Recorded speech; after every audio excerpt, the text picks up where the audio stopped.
Le premier livre des Chroniques, chapitre 19. Après cela, Nakasc, roi des fils d'Ammon, mourut, et son fils régna à sa place. David dit, je montrerai de la bienveillance à Hanun, fils de Nakasc, car son père en a montré à mon égard. Et David envoya des messagers pour le consoler au sujet de son père. Lorsque les serviteurs de David arrivèrent dans le pays des fils d'Ammon, auprès de Hanun, pour le consoler, les chefs des fils d'Ammon dirent à Hanun, « Penses-tu que ce soit pour honorer ton père que David t'envoie des consolateurs? N'est-ce pas pour reconnaître la ville et pour la détruire et pour explorer le pays que ces serviteurs sont venus auprès de toi ?» Alors Hanun saisit les serviteurs de David, les fit raser, et fit couper leurs habits par le milieu jusqu'au haut des cuisses. Puis il les congédia.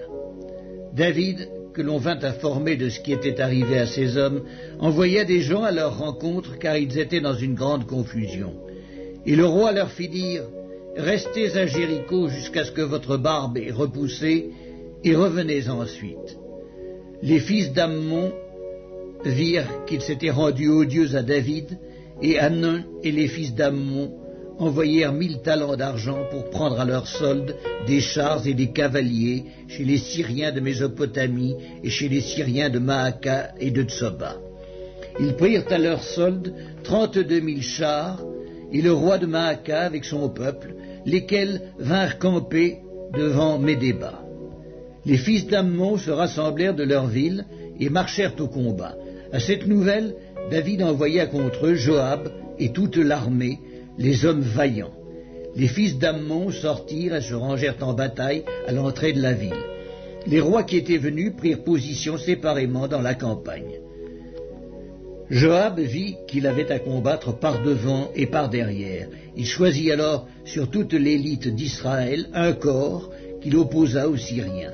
Et il plaça sous le commandement de son frère Abiscaï le reste du peuple pour faire face aux fils d'Ammon.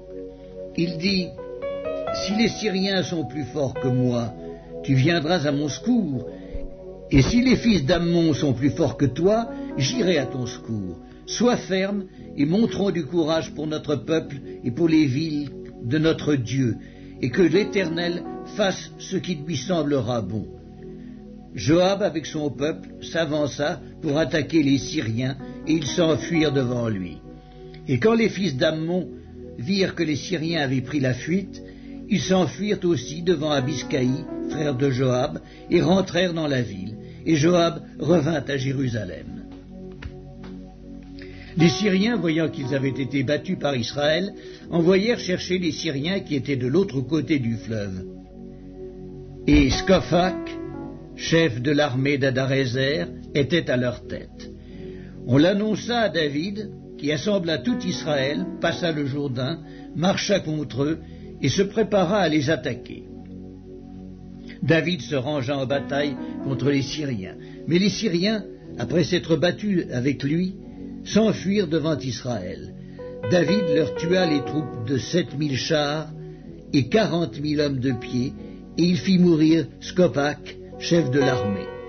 Les serviteurs d'Adarézer, se voyant battus par Israël, firent la paix avec David, et ils lui furent assujettis.